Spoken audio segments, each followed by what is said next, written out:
Arturo Pinedo, socio y director senior de Llorente y Cuenca. Bienvenido a Periodista Digital. Muchas gracias. Buenas tardes. Buenas tardes. Nos encontramos inmersos en una crisis que afecta a la prensa de papel, un terreno donde Llorente y Cuenca lleva realizando desde hace tiempo un exhaustivo trabajo de campo. ¿Qué problemas afectan al sector y qué visión tiene usted en este particular tema? Bien, yo creo que lo primero que habría que hacer es diferenciar claramente entre la tipología de la crisis a la que se enfrentan los medios de comunicación. Por un lado tenemos lo que sería la crisis puramente coyuntural, que tiene mucho que ver con un problema de recursos como consecuencia de la caída dramática de la publicidad que ha habido en los últimos años y que lamentablemente se mantiene y que, digamos, en términos de análisis puramente económico-financiero, pues podríamos decir que tiene solución en el momento en que se recupera la situación económica, los anunciantes vuelvan a invertir en medios y los medios vuelvan a recuperar esos ingresos perdidos. Pero más allá de esto, yo creo que los medios de comunicación a lo que se enfrentan realmente es a una grave crisis estructural, a una crisis de modelo. La ascensión de los nuevos medios digitales, de las redes sociales, ha provocado que los medios tradicionales, sobre todo la prensa escrita en este caso, es a lo que me estoy refiriendo, les haya pillado un poco con el pie cambiado. Uh-huh. Y después de mucho tiempo de analizar qué es lo que podían hacer y cómo podían actuar, da un poco la sensación de que todavía no tienen muy claro qué es lo que pueden hacer. Saben lo que no deben hacer. Ha habido experiencias en el pasado, como hemos tenido casos de periódicos que han hecho ediciones digitales que han intentado cobrar, por ejemplo, y que han demostrado que fracasaban.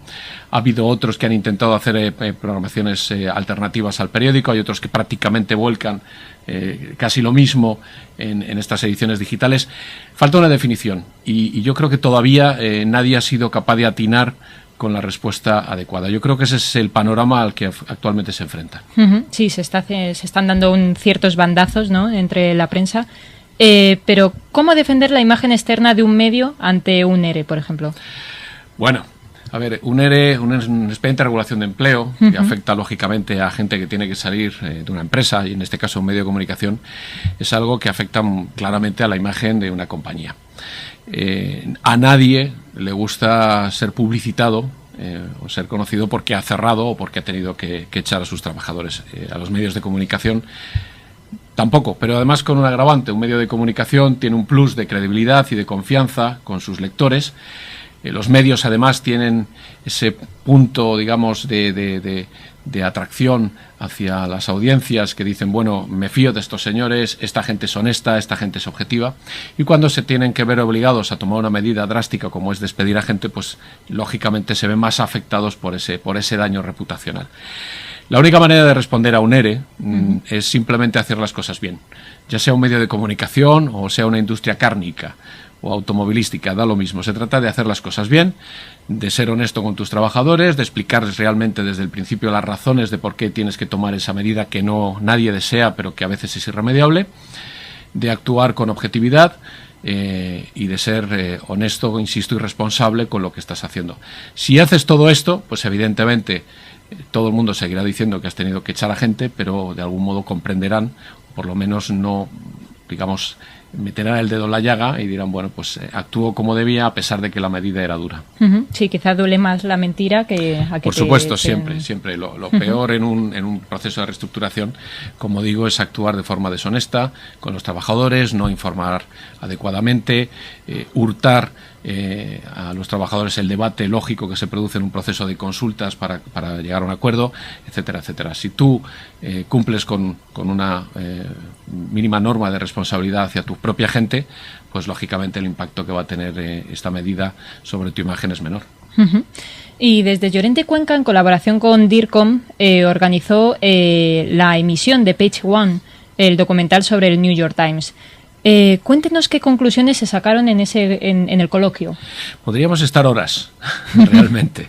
Page One es un extraordinario documental sobre un año en la vida de New York Times, en el que se analizan muchas cuestiones y de alguna manera un poco lo que hablábamos al principio, la unión de esa crisis coyuntural como consecuencia de la caída de ingresos con lo que es la crisis de definición del propio modelo.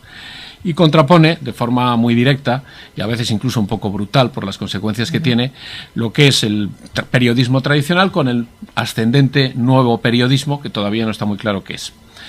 Y en esa situación, pues a partir de la peripecia de uno de los redactores, el redactor responsable precisamente de los temas de comunicación, pues nos va contando cómo se va acercando al cambio, el enfrentamiento con medios digitales que supuestamente desprecian al modelo tradicional o al periodismo tradicional, cómo el medio tradicional trata de buscar sus espacios en ese mundo digital de las redes sociales, y es verdaderamente apasionante. Conclusiones, muchas. La primera de todas es que probablemente, y para mí más importante, es que lo que está en juego no es el periodismo.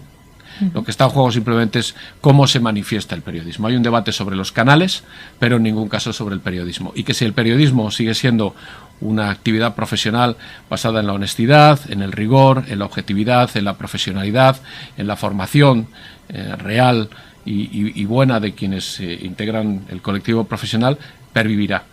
Si el periodismo se convierte en un depósito de gente inexperta, sin formación, sin criterios honestos en su trabajo, pues morirá, pero por desafección de las propias audiencias. Luego vendrá el debate de a través de dónde y cómo desarrollamos esto. Si a través de un medio digital, si a través de redes que probablemente ahora ni imaginamos cómo serán dentro de unos años, o a través del papel. Esto ya es otro debate aparte. Claro, el problema que también hay en esto del periodismo es que cuando ya te has asentado con una forma de hacer periodismo, luego cambia la tecnología y es otra vez otro vuelco, ¿no? Efectivamente, pero al final, ¿qué es lo que tenemos detrás de todo esto? Pues tenemos a unas personas que buscan noticias para contárselas a otras personas. Y en ese proceso de búsqueda de noticias, pues aplican pues su forma de una experiencia, unos conocimientos, unos códigos éticos, que son absolutamente válidos actualmente como lo fueron en el pasado y como deberán serlos en el futuro.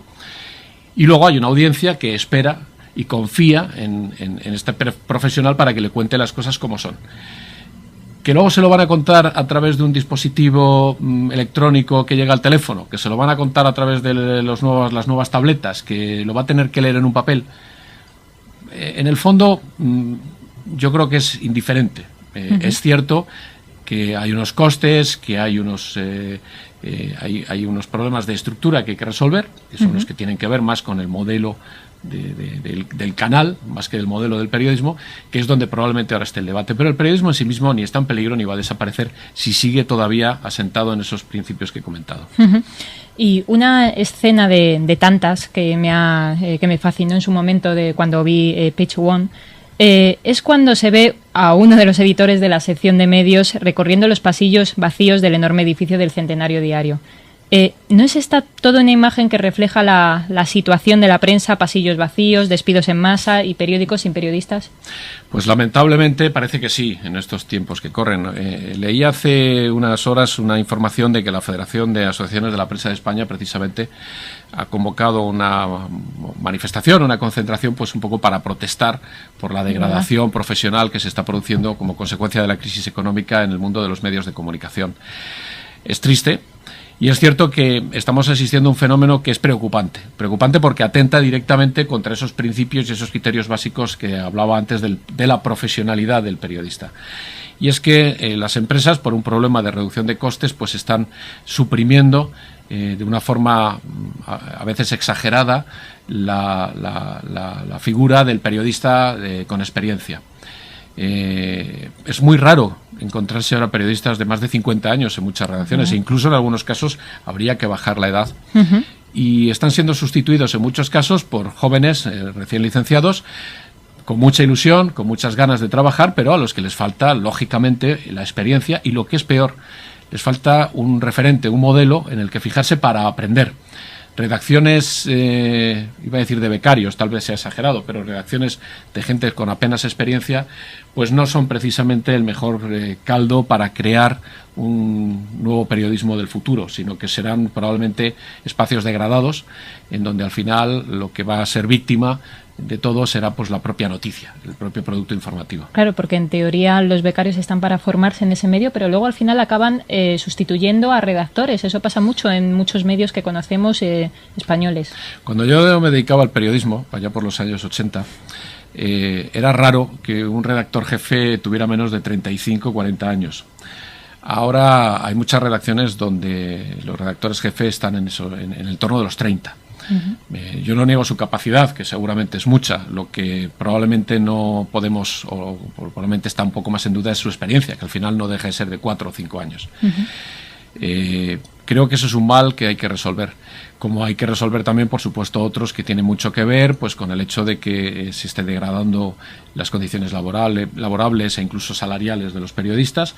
El periodista cumple una misión esencial en la sociedad democrática y debe ser valorado como tal. Y me temo que la crisis lo que está profundizando es en ese desgaste y esa degradación de los medios en sus estructuras y en sus plantillas. Y siguiendo con Page One, que la verdad es que da mucho sobre lo que hablar, una de las periodistas en el documental dice algo revelador. Si la tecnología cambia, los medios están obligados a cambiar. No sé, ¿son conscientes los editores españoles de esta situación? Yo creo que sí, yo creo que son conscientes y están buscando formas de experimentar y de llegar a sus audiencias a través de muchos canales, ¿no? El problema, como decía al principio, es que no acaba de estar claro. Y sobre todo no está claro un tema, es decir, el periodismo o los medios de comunicación viven de unos ingresos que llegan bien vía publicitaria o bien vía venta, en este caso hablamos de la prensa escrita, venta de ejemplares. ¿Cuál será el ingreso o cómo van a llegar los ingresos a través de modelos, por ejemplo, como el periodismo en Internet o los medios en Internet? Pues no está muy claro. La publicidad en Internet está creciendo, pero todavía no ha acabado de llegar a un punto que pueda hacerla rentable. Las posibilidades de cobrar por el acceso a la información, pues todavía no se sabe muy bien cómo pueden desarrollarse.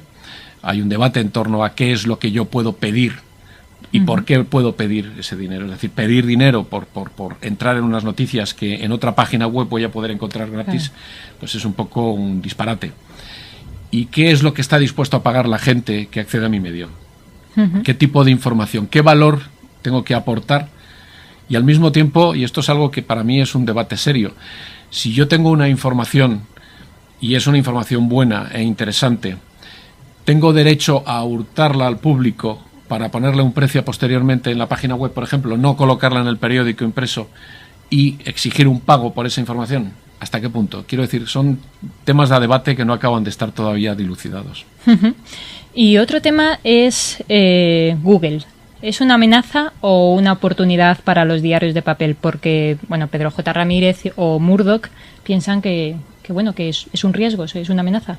Yo creo que hablar en términos de amenaza, en temas relacionados con las nuevas tecnologías de la información o el avance de las redes sociales, etcétera, etcétera, es un poco estar fuera del mundo.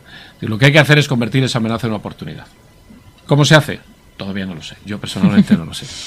Pero creo que agregadores como puede ser el caso de Google, pues son una ventana extraordinaria para que la gente pueda acceder a la información y como tal hay que tratarla. Yo creo que el debate en este caso está puesto más en el derecho a la propiedad intelectual de esas informaciones que aparecen en estos espacios, que se nutren, lógicamente, de lo que se va publicando en las ediciones digitales, por ejemplo, de determinados medios. Eso es un debate que tiene más que ver con el concepto de propiedad intelectual, como muchos otros que se han generado en torno a Internet y que todavía está por resolver. Pero no creo que sea bueno plantear los temas en términos de amenaza, sino que son un reto y hay que saber buscar la forma de solucionarlo. Bueno, pues Arturo Pinedo, socio y director senior de Llorente y Cuenca, muchas gracias por estos consejos, recetas para este momento tan difícil que está pasando la prensa. Ha sido un placer, muchas gracias. Gracias.